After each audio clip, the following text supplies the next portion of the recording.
Hello, everyone. My name is Tad Helsley, and welcome to Scandal Sheet. And this is a bonus episode. One of the most anticipated movies of summer 2025 has been the new Superman film, directed by A-lister James Gunn. Now, this movie has just come out in theaters, and we're recording on opening weekend. And despite the fact that rumors were circulating weeks before the release that this movie was going to be a bomb, it has so far exceeded studio expectations, and frankly, everybody's expectations at the box office, with audience polls, and with professional critics. One person who has a different view of this movie is a frequent guest of this podcast and a founding member of the Mets Mob, a popular baseball commentary trio in New York City. We like to call him Rob from the Upper East Side. Women and men who swoon as he strolls by on Park Avenue just call him Handsome Rob. Either way, we are happy to have him back with us today. Welcome back to the pod, Rob. Thank you, Thad. Wonderful to be here. Okay, good. So, Rob, this is kind of an emergency bonus little mini cast. Days or weeks before the public opening of Superman, you got an early look at the film at, I imagine, a media screening, and I wanted to give you an opportunity to share with our audience your thoughts on this new Superman movie. Yes. Now, let me preface it, if the shirt didn't give it away enough. By the way, one of probably about 3 or 4 shirts, including an embarrassing bathrobe. I'm a huge Superman fan. Okay, good. I was going to ask you, yeah. Always have been. So it's one of those things when you walk into the theater to go see it, I'm already halfway there. You've got me. So I'm there because I want to not like this movie. I want to love this movie. And that well, sometimes the most passionate fans are the ones that end up being critical. And I always remember how passionate people were about the original 3 Star Wars movies. And then a lot of those people, and I was among them, I was like in junior high school or whatever. But then like when the new movies, the prequels came out in the 90s, so many of those passionate fans hated the new movies. Right. Where people like new people, like my daughter or whatever, were like, oh, I think those movies are fine. I don't know what these guys are talking about. Also what happens is you've got a whole bunch of controversy surrounding this. You've got, on the one hand, you've got the quote-unquote Snyderverse fans who desperately wanted to hate this movie before it came out. I love all things Superman. If you had, Superman Julia Child with her, and maybe I'm, dating myself here, but, if you had a cooking show with someone wearing a Superman shirt, I'm like, I'll watch that. Let's give that a whirl. Julia Child in a Superman outfit. Julia Child. I'm all for that. Rachel Ray, anybody you want. Yeah. Dating myself. So you had a bunch of those Snyderverse fans who, again, I went to go see that movie, the Man of Steel and Batman v Superman, and I wasn't a huge fan of those, unfortunately, as well. Again, I was going to ask you about what you felt about the other movies, but whenever you get around to it. Yeah, so I wasn't a huge fan of those. You had Dean Cain, who apparently has, brushed himself off and, taken a break from begging for change in Grand Central to come out and, issue concerns about the movie being woke. Is Dean Cain in the TV Lois Lane TV series in the 90s? From the 90s, yeah. Okay, got it. He had concerns about it being woke. It wasn't. It's a Superman movie. Everybody relax. I loved the first Christopher Reeve movie. I loved the second Christopher Reeve movie. Okay, I was going to ask that. Okay, right. The third one with Richard Pryor, not too great. The last one, Superman 4, The Quest for Peace, awful. But again, I was very much looking forward to this, and with that sneak preview, unfortunately, it wasn't what I'd hoped for. Well, let me ask you specific. Okay, you got to hang on. No, okay. What? Okay, so because people know that you work at a major media company. Were you there at a media screening? Was that the reason you were there? A friend of mine had an extra ticket to a screening, and I couldn't be more excited or elated or looking forward to joining and going to see the movie. Well, okay, so how many weeks ago was that? So the movie came out this past Friday. Yeah, officially. Although they started showing it on Thursday night, apparently. Right. And what had happened is that they had made a deal with the people that they were, the press. That they said, go see the movie, we'll let you see it, but the deal is you don't say anything until, I think, Thursday night. Right. It's called an embargo, right? Yeah. They show everybody early, but you can't release anything. And if you do, you'll never get another preview screening again in your life. So, right. So I had seen it earlier in the week. I'd seen it the Monday prior. Oh, you did? Monday. Okay.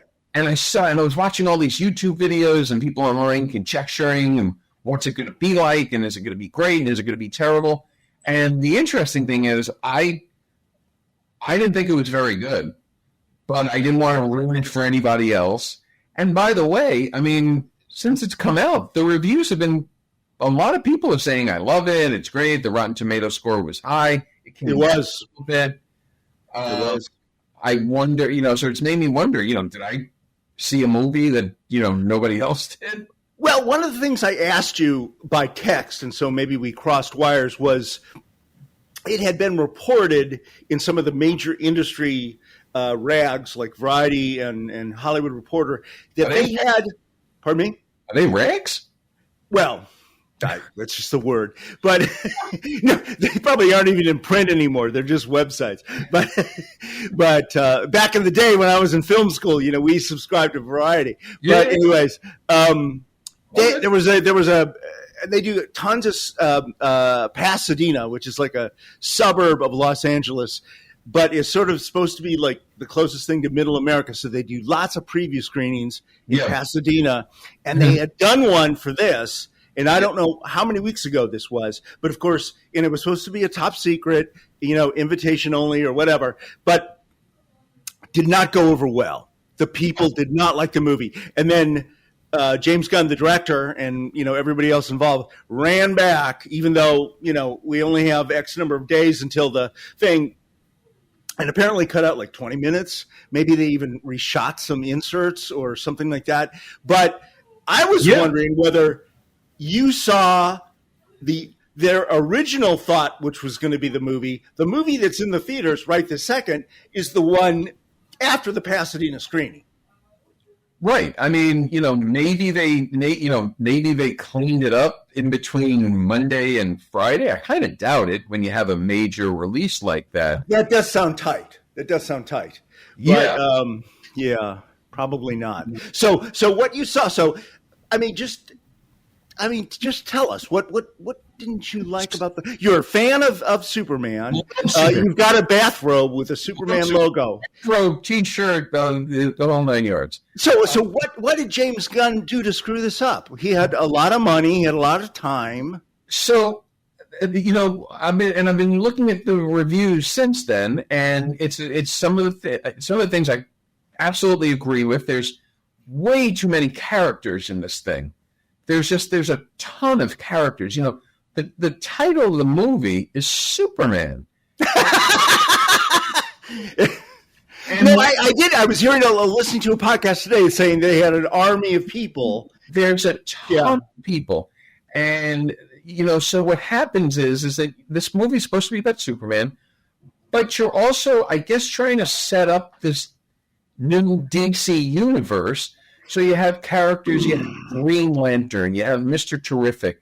Right. They are sort of trying to, James Gunn is not just the director of this film, he's also the CEO of DC Studios. Right. So he's trying to reboot the entire franchise for the next 10 years, like Christopher Nolan did to Batman 15 years ago. Yeah. And I feel like we should have said this.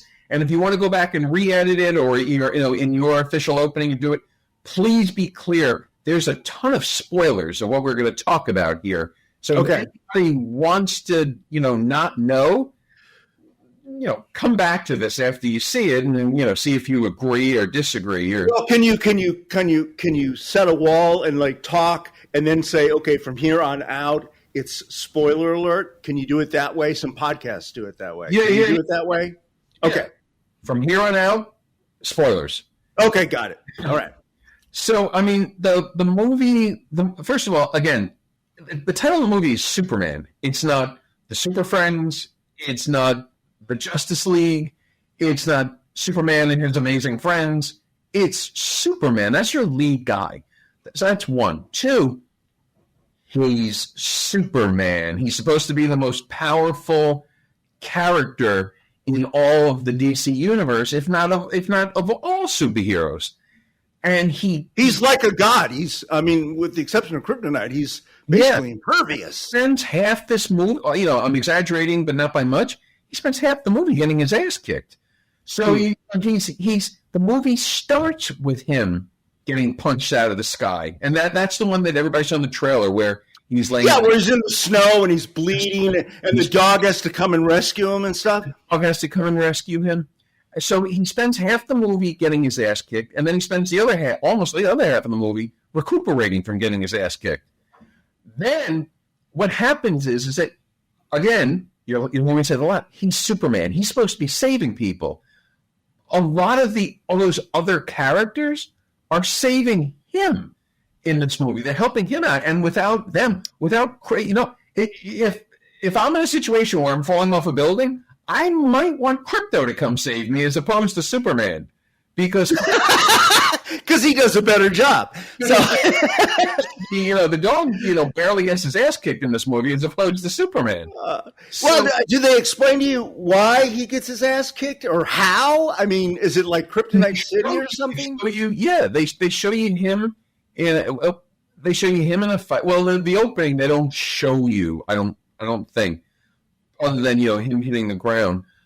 But he's constantly relying on other people to help him. So his Fortress of Solitude robots he's constantly relying on, and Krypto, and Mr. Terrific, who's a character in the movie. And I think there's a scene where Lois has to save him. And there's just all these things where they have so many people helping Superman, where you're like, he's the guy. He's the one that's supposed to be doing all these things. So you kind of like, it didn't feel like Superman. By the way, the actor, he does a fantastic job. I mean, this guy looks like he just stepped off the comic book pages.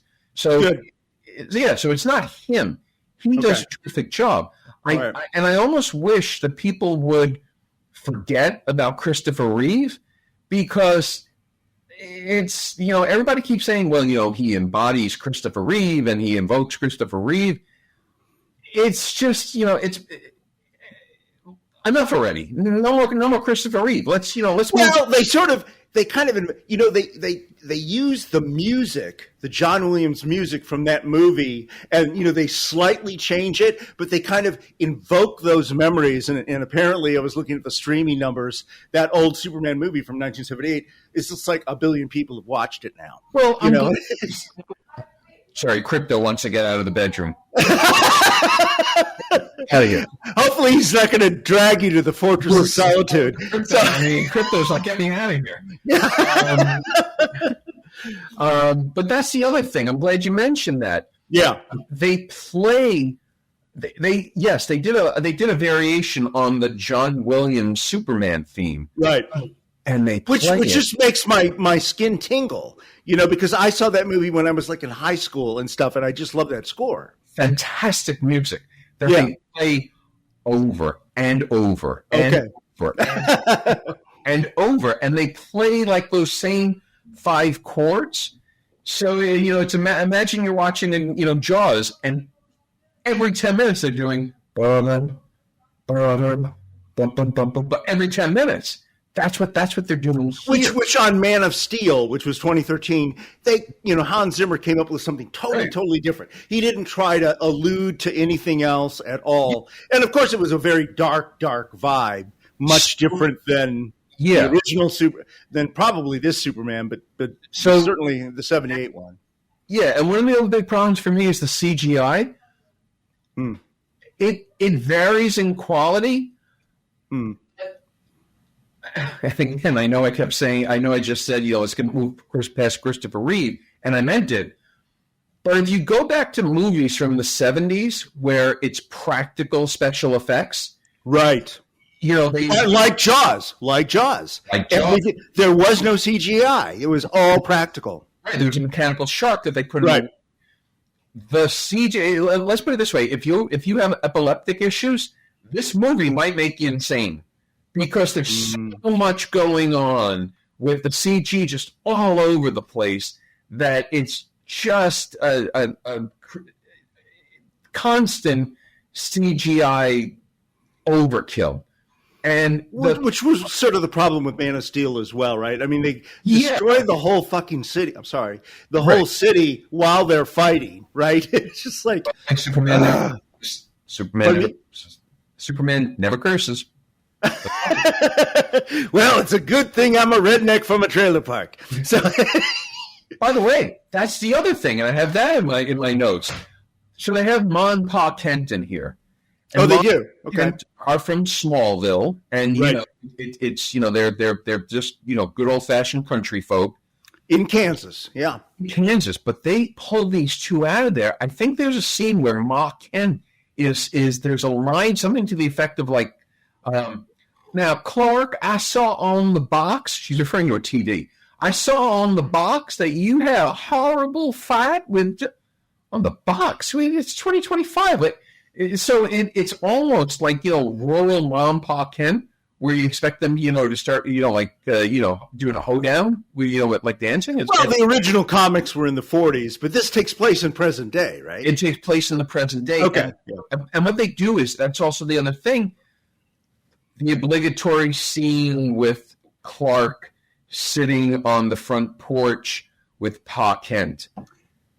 I saw that in the trailer. They hug. Every single movie has done that. They did that. No. All I know is that you have a reason to be here. Blah, blah, blah. Right. They did that in the 70s. They did that with Superman Returns with Brandon Routh. They did it with Henry Cavill in The Man of Steel.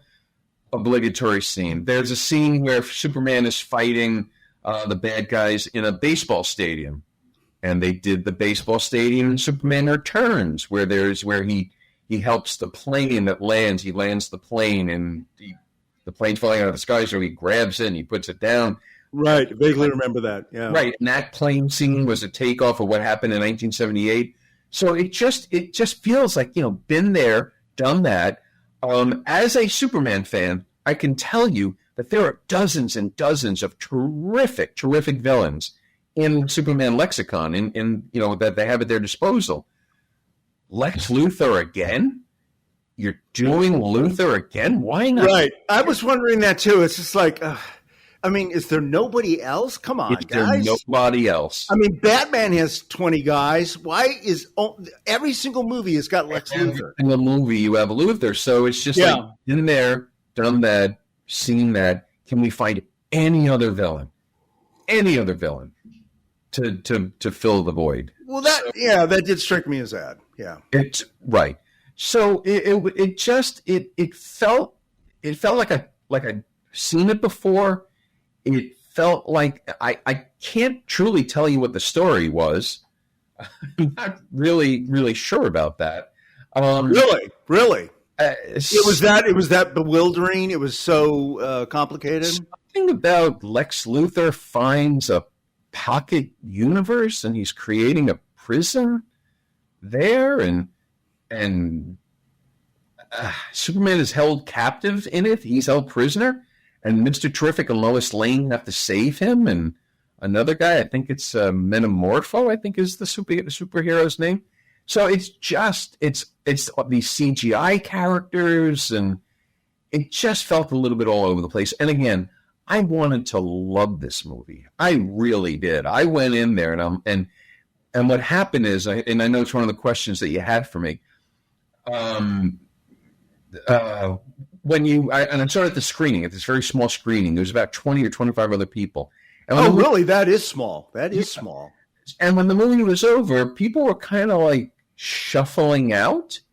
And, normally when you see a great movie and you're pumped, there's this enthusiasm, people like, happy and exuberant on the way out the door. And there was just none of that. It was just kind of like very, very quiet, very somber. It was one of those things. So one of the things that happened in the movie, again, spoiler, is that Metropolis, and you see some of this in the trailer, there are like buildings falling over. Right. No, you do see it. Yeah. Yeah, they're like buildings coming down. Yeah. I mean, imagine, New York City where multiple skyscrapers are falling over. And nobody seems really that distraught about it. Like there's a happy ending at the end where, so there's like an upbeat, and there's an after credit scene, and it's supposed to be funny with Superman and Mr. Terrific. And, they're looking at this school that didn't fall down, but it got slightly damaged. And you look at this and you're like, this was a movie where realistically, if what we just saw was real world, which again, it's a superhero, but hundreds of thousands of people should have just died. And the catastrophe of this should have been unfathomable. And everybody seems in a pretty upbeat mood at the end of it. And I'm like, wait a minute, what? How is everybody sort of... Well, and in the Snyderverse, like the first one, that he has that big fight with Zod, and then the second movie, Batman versus Superman, is just what you're saying. The fact that, while you guys were fighting, I mean, why couldn't you go to outer space or something? You actually had to do it right here in the city, and you ended up killing like a gazillion people, you motherfucker, and you're supposed to be a good guy. No, well, what happened is that so part of what Luthor's doing is tearing the city apart. And Superman is being held prisoner in this interdimensional zone. Let's call it a phantom zone. I'll pull from something from one of the other ones, but from the other movies. But so he's not there the entire time to save Metropolis. And it's just this. So it's Lex Luthor himself that's doing all that. And it's just people. I mean, it was destruction on just an unfathomable. I know I've used that word a few times. I'm not getting paid per mention of the word. You're not getting paid at all, so. Twitter, Larry. But it didn't ring true. It didn't feel like It didn't feel like to have this upbeat ending was just kind of like wait, what?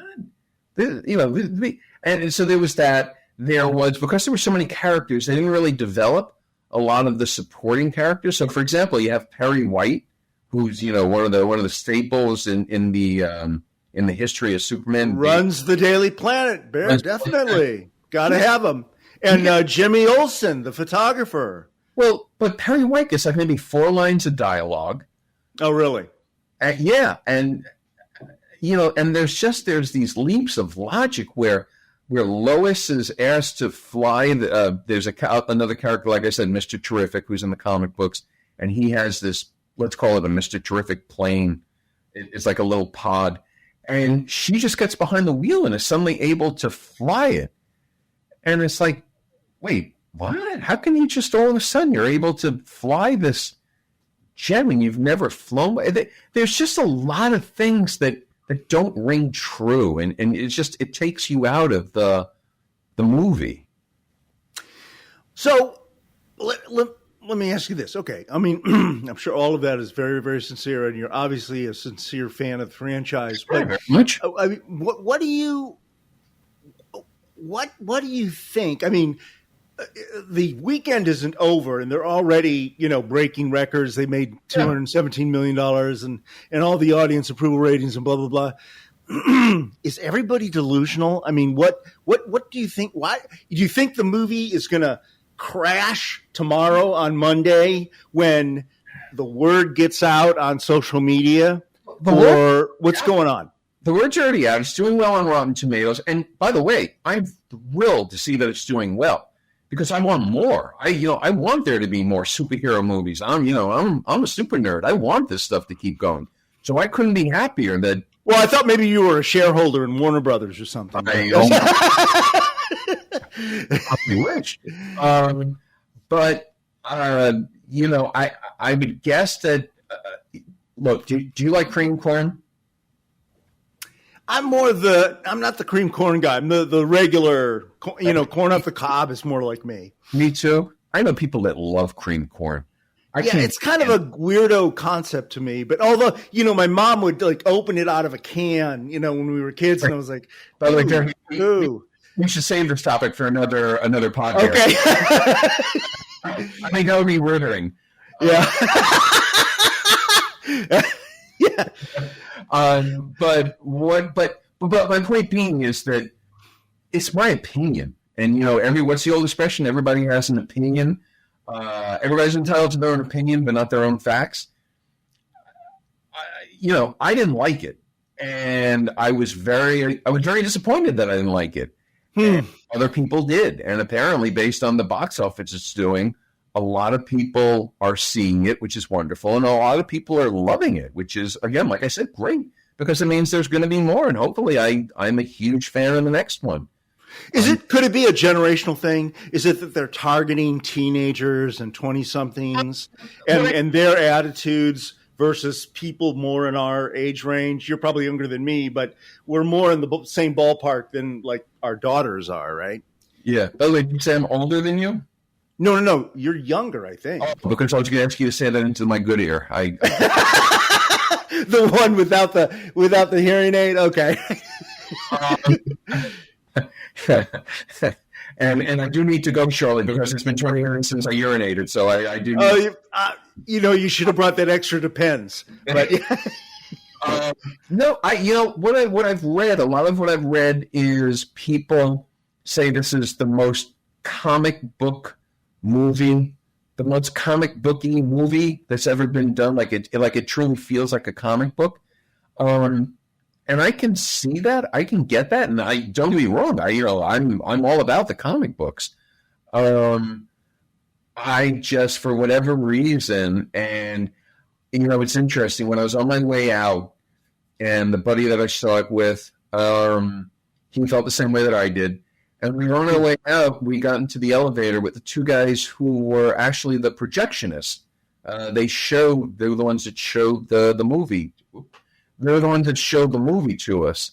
And they just randomly said, "What did you guys think?" And I said, "Really?" And I said, "You know what? I wanted to love it. I really did, and I didn't." And they were like, yeah, we kind of feel the same way. So the people that walked out of that, like I said, the people that walked out of that room were feeling deflated or definitely disappointed.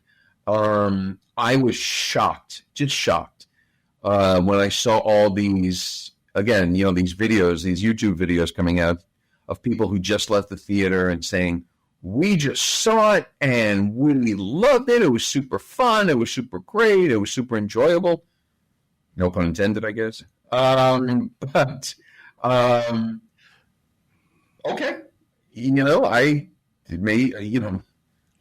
Well, you had mentioned, the original Christopher Reeve film, which Sure. Today, when I'm reading and stuff like that, it's sort of regarded as a classic. Uh-huh.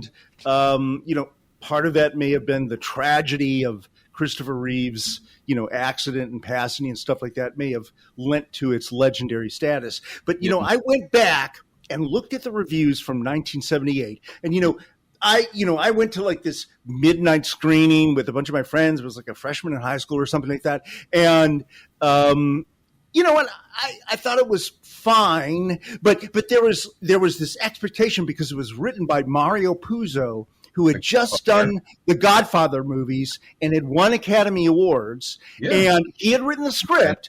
And I think there was an expectation on at least a part of the professional reviewers that, okay, well, maybe someone's going to try to do something a little more serious with a cartoon character than, for example, like that 60s Batman TV show, Right. which I didn't see it like in prime time when it was out, but they were playing it after school in the 70s. Of course. And so I saw them, and it was very, very campy. And then this Superman comes out, and it's got its moments, but they bring in the camp big time. The whole Gene Hackman, Miss Tretmarker, and Lotus, and or whatever his name is. There's just a lot of camp in it too. And I think people, at least the reviewers, I was like reading these old 1978 reviews, and they're like, "Oh yeah, it's just a bunch of it's just a bunch of fluff. It's just can't. It's exactly like the TV series, the Batman TV series." Back then, that was their viewpoint. Although, when you go and look at the bottom, it's made had like $500 million in 1978 money, which would be like $3 billion today, right? So people did like the movie, even though the critics didn't. But I don't know. It's just some perspective because, and I don't know what the tone of this is. The Man of Steel, which I have seen, was like really, really dark because Christopher Nolan was the producer. So he was doing it like The Dark Knight. He was just making a really dark kind of a serious take on it. No camp whatsoever. Right. Which, I don't know. Is this campy? Which Superman is not. And Gunn got that right. Okay. And it's dark where Superman is light. Superman is supposed to be about hope and, optimism and good and humanity and all those other things that we're sorely lacking in this world right now. But I digress. But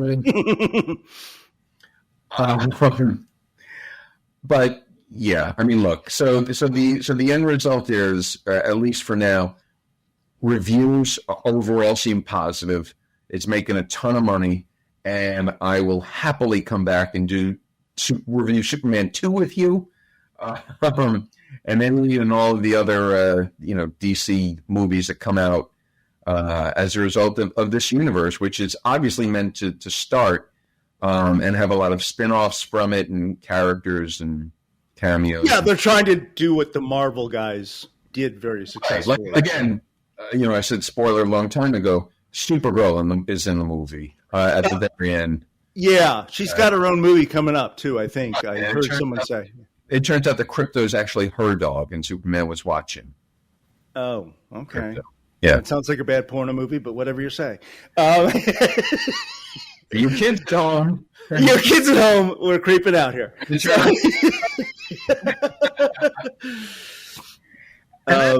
My review. That's my take. Okay. Well, thank you very much, ladies and gentlemen. Handsome Rob from the Upper East Side. Glad he could join us. We're going to try to just get this out here and maybe stir up some conversation because we had planned to do, which Rob may join us, we had planned to do a movie about the whole Superman franchise, not just this movie, but everything, going back to the comic books, what it means for America, whatever. And hopefully we can do that, in the next couple of weeks. We wanted to let the movie sort of settle in and see, whether people liked it or hated it or whatever. But anyway, so I invite everybody to join us for that because I think it'd be a great conversation because Superman is like the only hero that's really sort of overtly patriotic, red, white, and blue, truth, justice, and the America. Batman is kind of dark. I mean, Spider-Man doesn't even mention, America. I mean, he's the only guy that really, I'm sorry, Captain America. Yes. Another guy from the 40s. Another guy who was invented in the 40s. Red, white, and blue, and no orange. What? All right, man. Very good. Thank you very much. Thank you. Ladies and gentlemen, Rob from the Upper East Side. Woo! Hey.